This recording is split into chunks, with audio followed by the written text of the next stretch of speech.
너희는 먼저 그의 나라와 그의 의를 구하라. 그리하면 이 모든 것을 너희에게 더하시리라. 너희는 먼저 그의 나라와 그의 의를 구하라. 마태복음 6장 33절의 말씀입니다.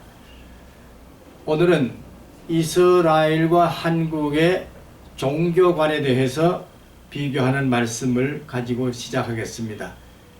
먼저 구하는 것, 양 나라가 먼저 구하는 것이 마치 일란성 쌍둥이와 같다고 볼 수가 있습니다.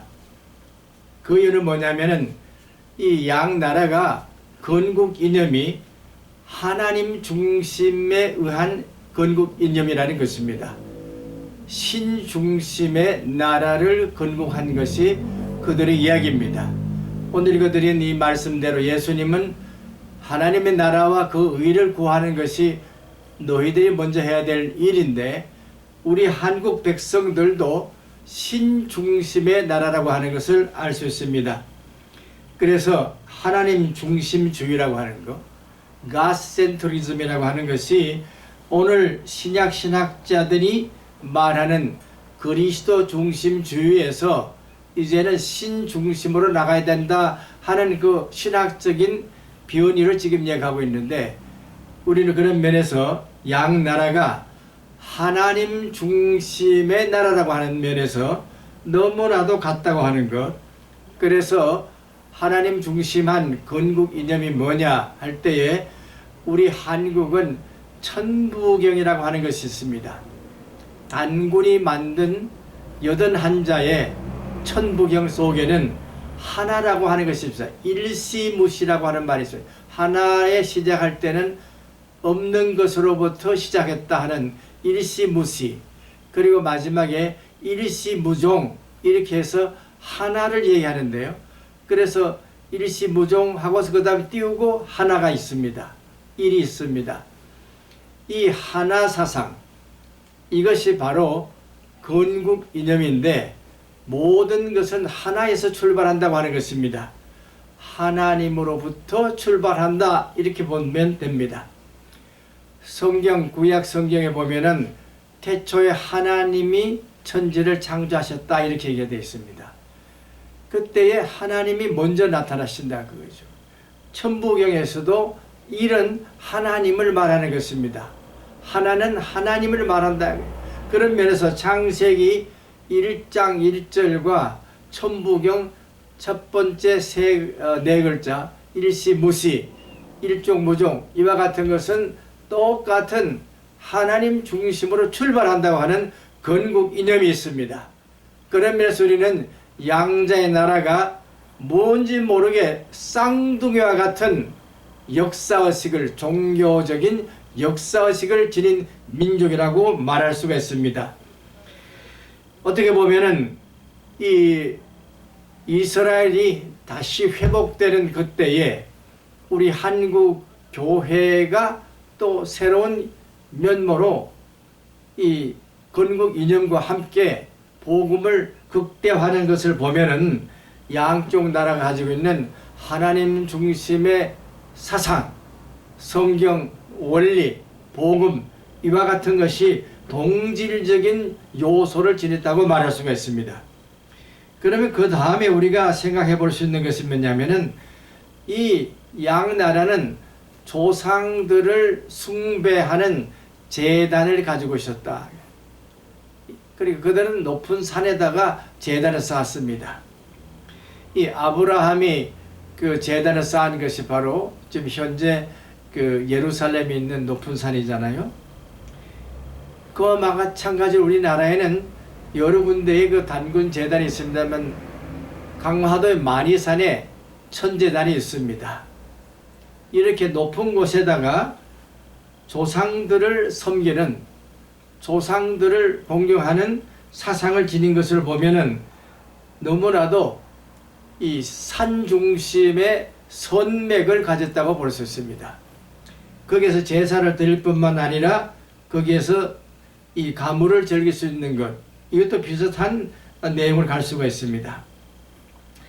그리고 이 종교적인 입장에서 보면은 이 우리에게는 이 참전계정이라고 하는 게 있어요. 참전계정 360조가 있습니다.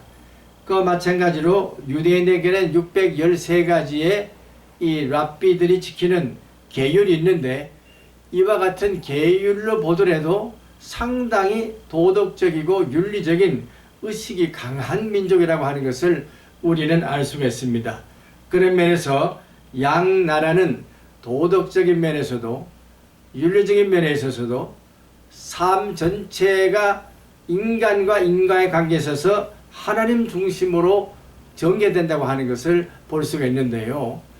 이 10계명만 하더라도 3계명까지는 하나님에 관한 것이고, 또 4계명 빼고요, 5, 6, 7은 인간과 인간의 관계, 그 다음에 이 8, 9, 10은 인간과 물질의 관계, 인간과 하나님의 관계, 인간과 인간의 관계, 인간과 물질의 관계, 이 세 가지 본다면은 이 세 가지가 바로 삼원사상인데요. 우리 한국 사람도 그와 같은 생각을 가지고 지금까지 살아오고 있습니다. 어떻게 보면 이렇게 양 나라가 왜 이와 같은 역사적인 면에서 삼원사상을 가지고 있을까?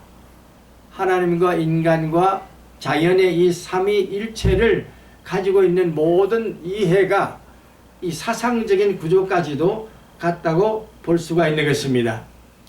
그러면은 이 종교심에 대해서는 어떻습니까?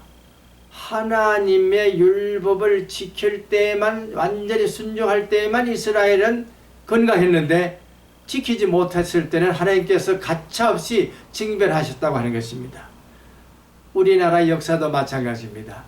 하나님을 중심으로 해서 진정한 국가를 경영하고 있을 때는 문제가 없었지만은, 그 정치 지도자들이 잘못된 판단을 할 때에, 윤리적인 생각을 잘못 가졌을 때, 국가관을 잘못 가졌을 때는 가차없이 외국으로부터 침탈을 당하고 수모를 당하는 역사를 가졌습니다. 그럼에도 불구하고 여기에서 회개하는 마음이 있었기 때문에 엄청난 시련을 겪으면서 돌아오고자 하는, 회복하는 운동이 강했는데, 이스라엘 백성들은 근 2700년 동안 엄청난 회복 운동을 여러 가지 면에서 해왔다고 볼 수 있습니다. 우리 한국은 어떻습니까?